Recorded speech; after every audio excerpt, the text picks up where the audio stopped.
Pedro Afonso.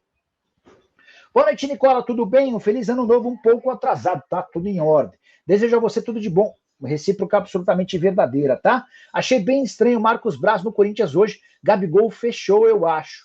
Pedrão, discordo de você. Acho que se tivesse fechado, o Braz não apareceria.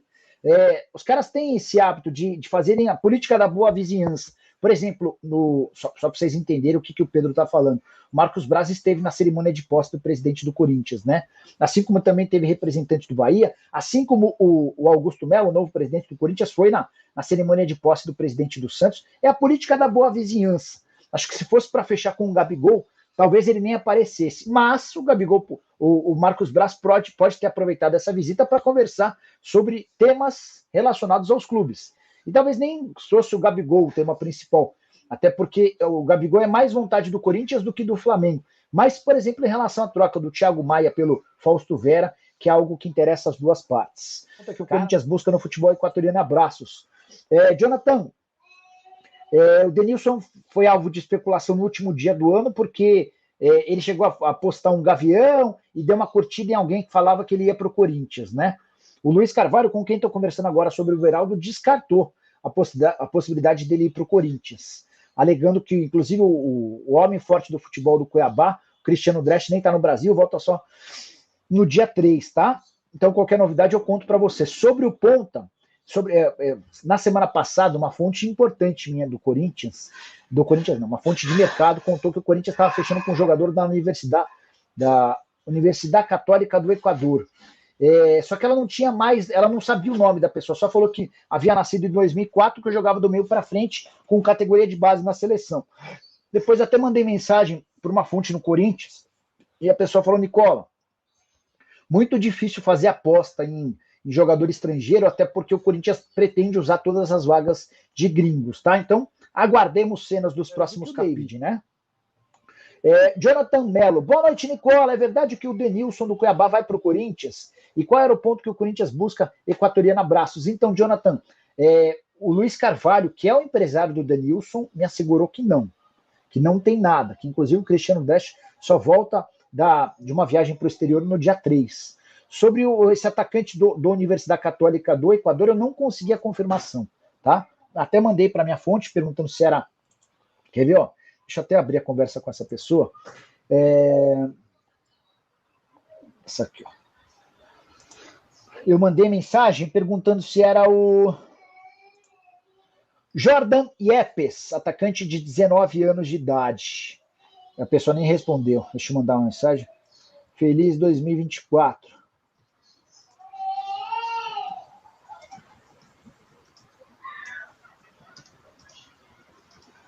Mandei aqui, assim que a gente conseguir alguma novidade, a gente conta para você. Nicola, boa noite, Nicola. Bom 2024 para você também, para toda a sua família. Cara, o que achou da entrevista do Augusto? Acho que o Rubão vai acabar ficando responsável por fazer as negociações. Gabriel, eu tenho certeza. Não só o Rubão, mas o Augusto também.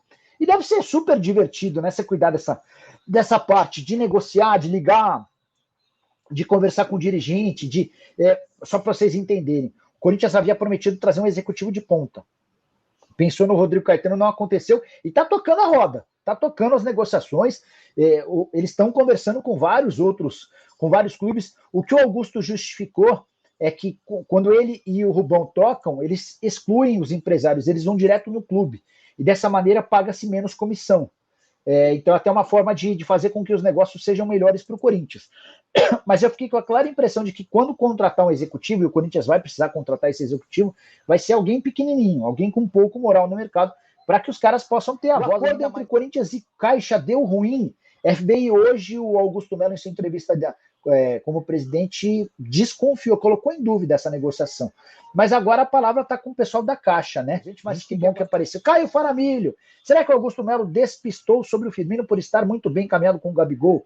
Caio, eu acho que em relação ao Firmino, criar expectativas é muito problemático para alguém que ganha na casa dos 10 milhões de reais por mês. Ele ganha 9 milhões e 600 mil mensais.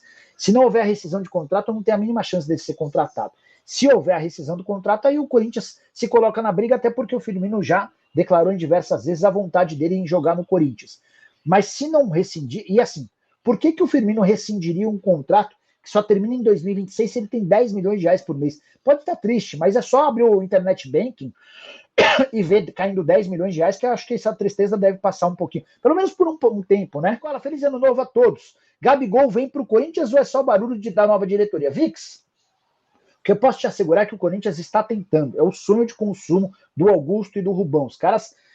e olha que eles falam isso há bastante tempo e a diretoria do Flamengo, no primeiro momento, até dizia que era mentira. Ela contava para os setoristas que esse era um sonho do Corinthians, que estavam viajando. Agora, pelo menos, o assunto virou pauta para todo mundo, né? Até os setoristas do Flamengo falam sobre o tema.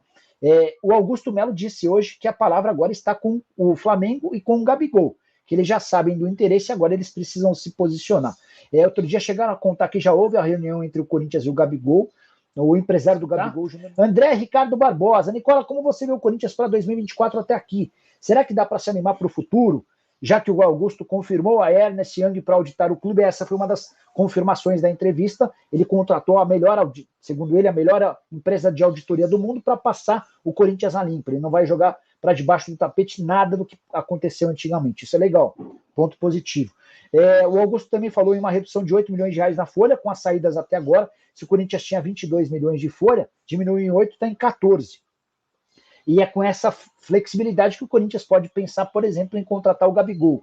Mas, André, difícil fazer previsão agora, né? Acho que a gente tem que esperar um pouquinho para ver o que vai dar. O que eu vejo é assim, os caras estão batalhando em relação ao estádio, vão aumentar em 6 mil lugares o estádio logo de cara, com essa retirada de cadeiras, estão batalhando para construir o alojamento do centro de treinamento da categoria de base, estão brigando para ter o maior patrocínio do futebol brasileiro, da América Latina. Enfim, muita coisa acontecendo, né? Em relação aos reforços, eu até agora estou ligeiramente desapontado, embora os caras também assumiram hoje, né? O Rodrigo Garro é muito bom zagueiro, muito bom meio-campista, tá? Nem atacante. Por que eu falei de zagueiro? Eu não conheço, nunca vi jogar. Mas o Mano Menezes está encantado com o Félix Torres, o equatoriano que nem foi anunciado hoje, mas está contratado, jogador que vem do Santos Laguna, 5 milhões e meio de dólares. O Mano Menezes está entendendo que trata-se de um baita. De onde está saindo esse dinheiro do Corinthians? Não pagam nem o Taquerão em dia. E o Ivan queria jogar e vai ser reserva do Inter. Pois é. Isso eu ouvi do Marco Salum hoje. O Salum é um homem forte do futebol do América. O Salum me falou assim, Nicola, o jogador me procurou para dizer que ele queria vir para cá porque ele quer ser titular, que ele precisa jogar. No Internacional ele só vai jogar em data FIFA, porque o Rocher é titular absoluto e vive grande fase. O Rocher é muito bom goleiro, tá? É bom que se diga isso. Mas está fechado de fato no Internacional. Sobre o dinheiro do Corinthians, o Corinthians está abrindo novas frentes, né? Então, patrocínio de 100 milhões de reais, você tem a venda do Moscardo, você tem essa redução na folha salarial de 22 para 14 milhões de reais, tudo isso acaba contribuindo para um Corinthians que se sente mais confortável para buscar contratações.